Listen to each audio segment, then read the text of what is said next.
Asta e partea mea preferată de oriunde călătoresc, să am șansa să stau cu copiii. Hello! Oh! Hello, hello! Little. Fetițele Powerpuff. Omul ăsta are și de acolo pune...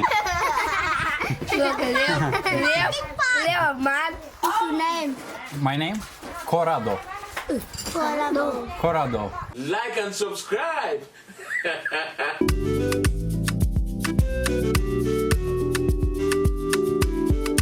Salutare! Aici Călătorado! Bine ai revenit la un nou vlog din Cambodgia. Astăzi descoperim adevărata viață din satele rurale. Vizităm o școală, stăm la masă cu copiii, apoi luăm prânzul într-o casă tradițională cambodgiană. Mai târziu, mergem la o familie care produce zahăr de palmier și ascultăm legendele satului. Un episod despre oameni, povești și viața reală din Cambodgia.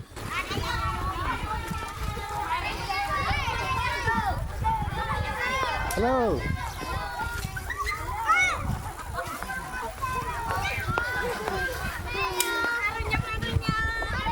Hello! Aranyo!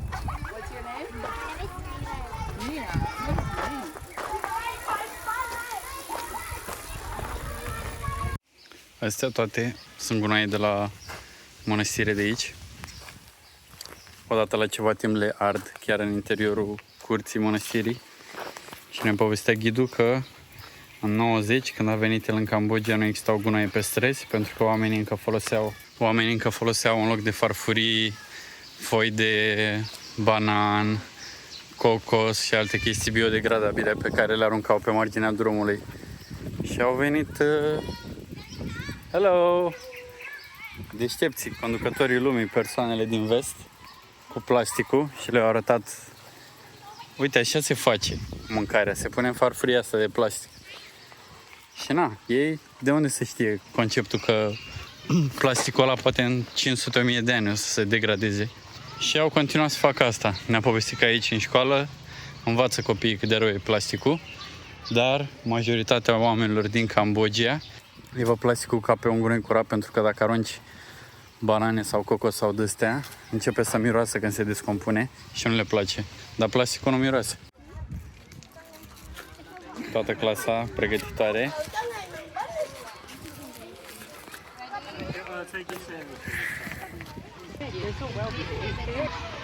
The boys can be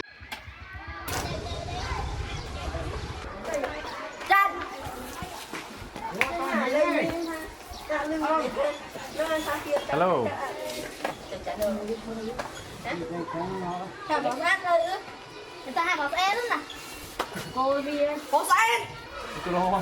Se joacă ceva pe bani, fac pariuri. Namu. No. Name Namu. Yeah. You? Jan. Cam așa arată școala lor. Ne-a zis câteva informații și despre asta. Fiecare mănăstire are școala înăuntru, pentru că atunci când au venit francezii, ei au venit și cu sistemul de învățământ din vest, doar că au uitat să îi mai învețe pe copii limba khmeră. Îi învăța în franceză totul. Și după aia n-au mai vrut să-i trimită părinții la școală, că practic își pierdeau limba maternă. Și atunci, ca și soluție, au învățat călugării sistemul de învățământ din vest și au început călugării să le predea copiilor. Acum au profesori adevărați, dar la început așa era. Ne-a zis că au ore de la 7 dimineața până la 11 după amiaza. Hello. Și după toți rămân aici să se joace, pentru că practic aici sunt toți copiii din sat, aici e comunitatea lor. Părinților încă sunt la muncă, n-au ce face acasă și stau aici până după amiaza. Se joace, să vorbească. Ne-am zis că le place, toți zic hello la turiști, că se simt ca o celebritate, că toată lumea vine să-i vadă. Hello!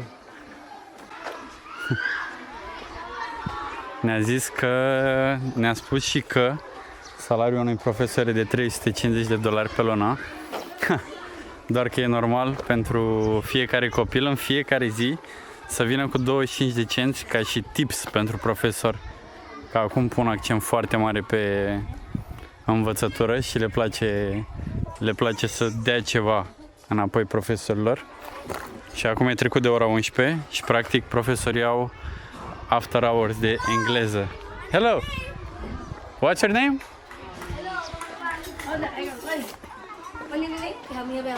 Hello. Oh, hello, hello. Hello.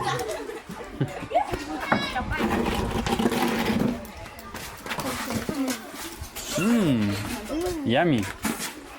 Hello.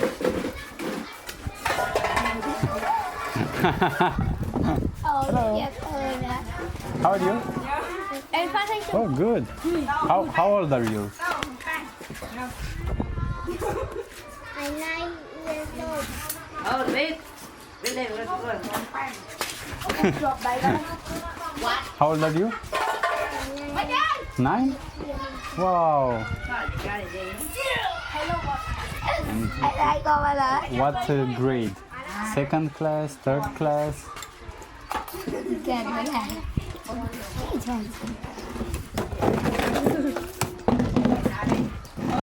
Can I? No? No, what is this? Oh, this? What is this?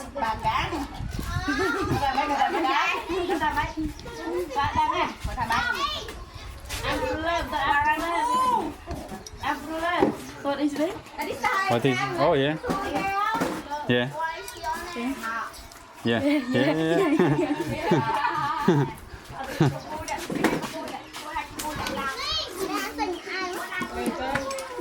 Được đấy. Hello.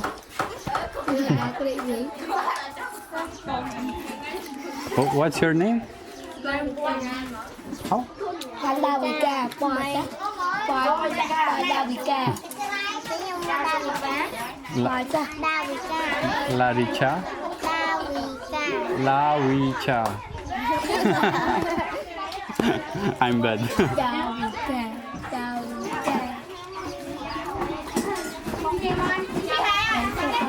Too much. Little. Yeah. Okun. Yes. Chú lấy, chú mình đi. No.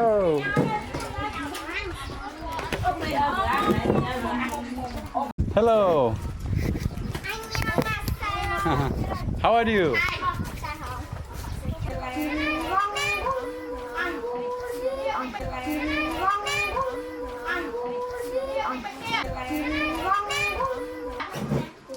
Con ngược bài hả? Con làm kỹ tố.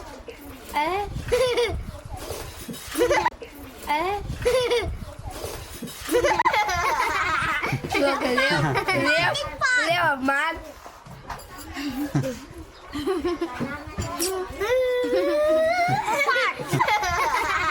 Ngược cái liêu. Ngược cái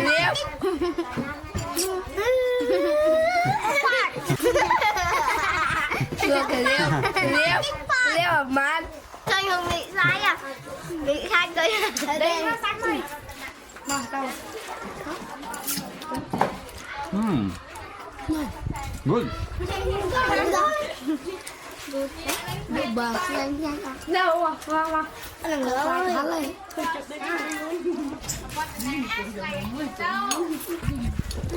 Ê, quậy thôi. 10. Bà bác. Ê, quậy thôi. 10. Bà bác. Nói đó. Như lắm à.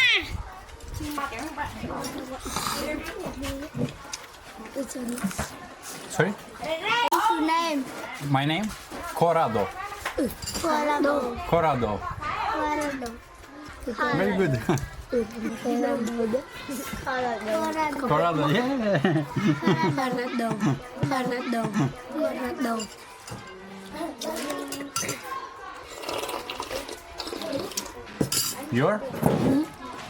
Your name? My name is Tem. Tem?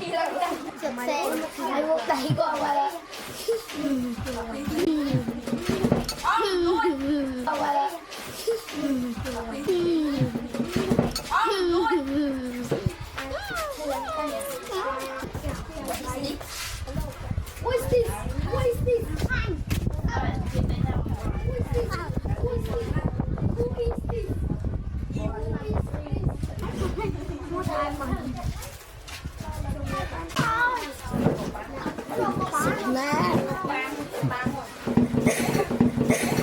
What is this? It's food? Chicken. Ah, chicken. Chicken luôn. Mình món ăn thôi chứ, lo món này mấy. Chúng ta thịt. Chicken. Ăn nem fried. Ôi thì con, tôi đây đâu không? Có camera. Where you go? Where you go? Tour in Kampot. Kampot. Kampot. Tây Kampot. Kampot. Where you from? Romania. Europea.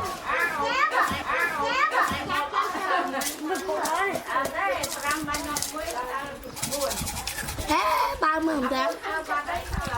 Là cả em. Do you want to make a picture together? Yeah? Sao Hương bị sai à? Bị sai cái đây nó sai rồi. Cái là cái gì mà?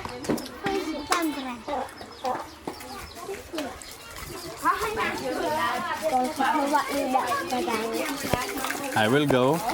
Bye bye. Nice to meet you. Bam. Bye bye. Thank you so much. Okun. Bye bye. Hello. How are you? Hey.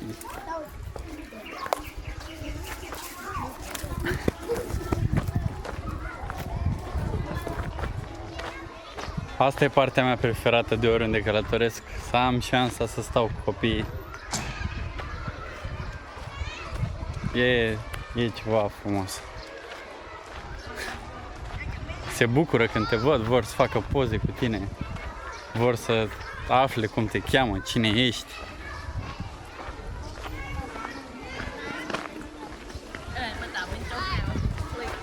Hello boys! How are you? Good? Pam, pam, pam. Bom, bom. Hum. I can help you. I can help you.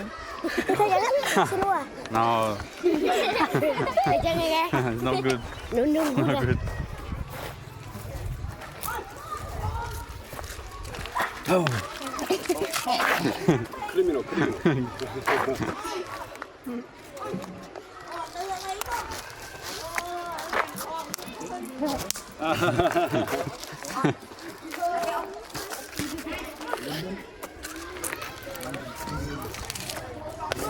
Hello! Am stat cu copiii, am mâncat și acum mergem la o doamnă acasă să mâncăm ceva tradițional.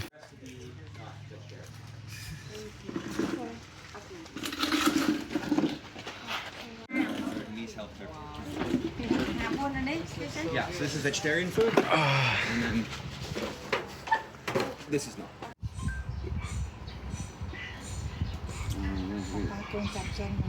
Traditionally exposed in children, yeah. So Việt Nam, con cam chanh, mịch Việt Nam. man. Samida. Teddy bear. Ayangsayo. Susudaya. Hello. Hello, dạ. Am venit la o familie de localnici să mănânc. Ocon.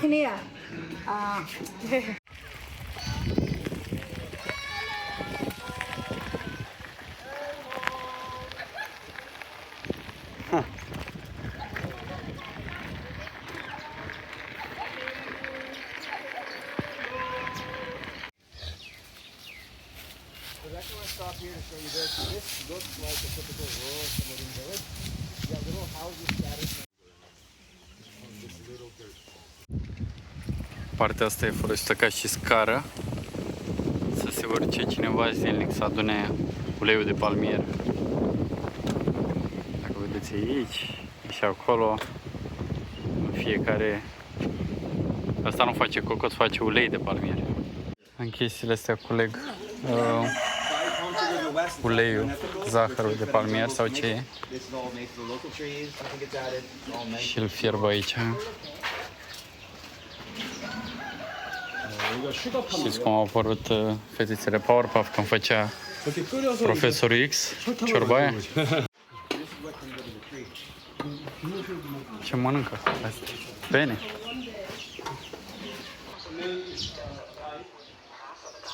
Name?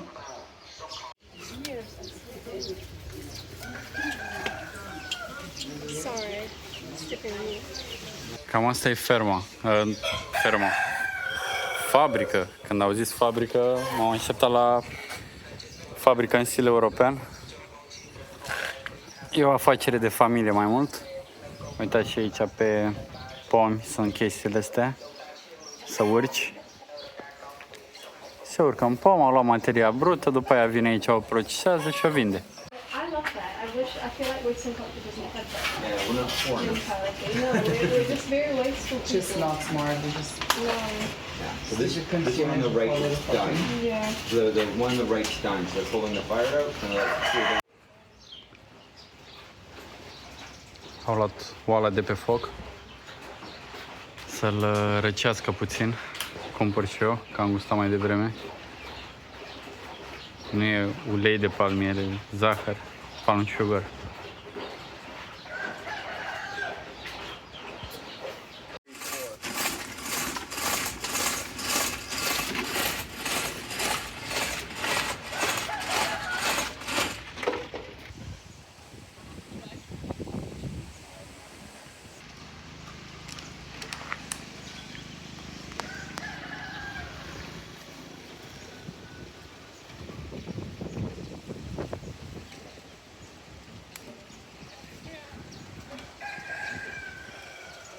Omul ăsta are pe puțin 60 de ani.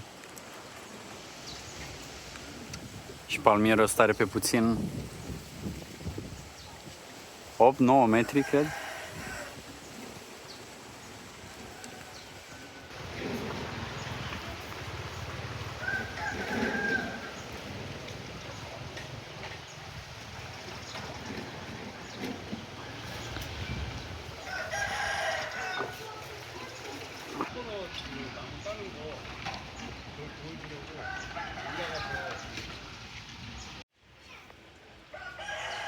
Taie ramurile alea și de acolo pune materia primă în sticluțele din stânga.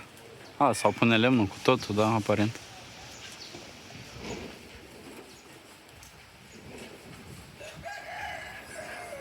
Am oprit la altă mănăstire și de vreo 5 minute ghidul tot de mâncare la pești. Are exista în mini-lacul ăsta din jurul templului un monstru, așa îl numesc localnicii, adică un pește foarte mare și tot se chinuie să arunce mâncare, să iasă monstru. Dar nu prea funcționează. Am mai stat la un ceai acum și am văzut că toate femeile din restaurant, era o locație acolo, erau îmbrăcate în pijamale și ne-a zis că aici femeile se îmbracă în pijamale de dimineață până seara, adică muncesc în ele și seara se schimbă în haine normale. Invers, cum e la noi. Acolo în spate e o școală, cumva înscrie la fiecare templu de aici din sat. Aici avem pietrele de mormânt pentru familii. Acolo se bagă borcanele cu cenușă pentru persoanele moarte. Și aici e templu propriu zis. Curios cât mai încearcă să dea de monstru. Monstru e aici, ține telefonul în mână. Filmează. Acolo e crematoriu și ne-a povestit ghidul până acum ceva timp până să construiască crematoriu, că ei toți incinerează. Persoanele se incinerau după metoda veche, după ceremonia veche. Hello! Oh! Adică se stătea cu persoana decedată 3 zile în casă. Asta totul normal, ca la noi în România. După care se făcea așa ca un pătrat din trunchi de palmier. Se puneau cărbuni, se punea trupul, se turna benzina și se dădea foc. Mai departe exista o persoană specială în sat care trebuia să aibă grijă că decedatul se face scrum. La contactul cu focul mușchii începeau să se contracte și trebuia cu un fel de bambus puternic să-l împingă persoana decedată să stea acolo pe loc, că m-a apucat și râsul. Și după ce se termina ceremonia, se adunau toate oasele într-un cerșaf, se duceau acasă, familia le spăla în lapte de cocos, oasele, mă rog, se păstrau într-o parte și laptele ăla de cocos care se scurgea, practic se ținea în ceva într-un recipient și familia bea lucrul ăla, adică vă dați seama, pe oase mai rămânea carne, cartilaj, habar n-am, se spălau și beau treaba aia ca să rămână trupul persoanei decedate din familie, spiritul, pardon, în interiorul familiei, să nu devină o fantomă. Asta a fost ultimul stop din tur. Namu ține toată lumea pe loc să-și termine vlogul. Omul ăsta e, cum v-am zis la început, o enciclopedie umană. Mergem spre oraș. Sper să-mi aduc aminte diseară mai multe chestii interesante, așa pe scurt să vă zic. Când stai de la 9 la 5, câte ore sunt? Când stai 6 ore și auzi informații non-stop, e un pic cam greu să depozitezi ceva acolo în creierașul ăla micuț. Dar în caz că mai mi-aduc aminte ceva, o să vă zic și vouă. Și aici s-a terminat totul. Turul s-a terminat. Pe lângă porul ăsta din cap am și o belea pe suflet. Fix. Deci am avut grijă de absolut tot ce aveam la mine. La ultimul stop aveam pălăria pe cap și ochelarii pe pălărie, că eram în interiorul mănăstirii, n-avea rost să-i țin pe cap, mă rog. Și după aia, când mergeam pe bicicletă, de multe ori s-a întâmplat să-mi zboare vântul pălăria. Doar că de data asta trimiteam niște vocale, niște filmări în timp ce mergeam eu pe bicicletă fericit. Mi-a dărâmat mie vântul pălăria, cu tot cu ochelari, bineînțeles, pe acolo prin sate.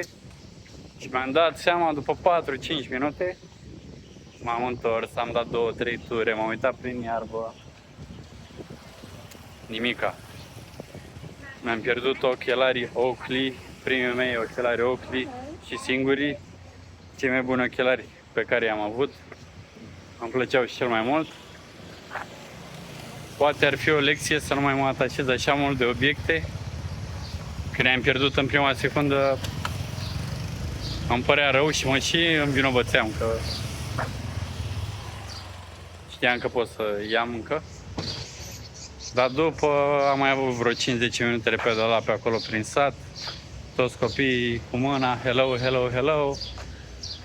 Îți dai seama că viața nu e neapărat despre ochelarii aia sau orice altceva pierzi.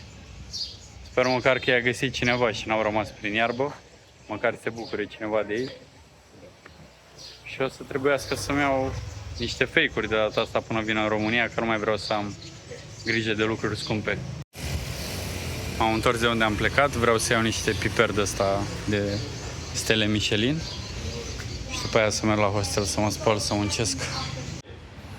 Astăzi am fost obosit, m-am trezit la 3 dimineața să văd meciul, după am avut tur de la 8 dimineața până la 5 după amiaza cu bicicleta. Namu s-a dus în oraș să mănânce. Uaa, și am să-mi ia și mie o pizza takeaway. Pizza cu ton, așa datat. Cam bună. Am tradus meniul, că nu înțelegem nimica. Și luăm masa, costă $1 sau mai puțin de $1.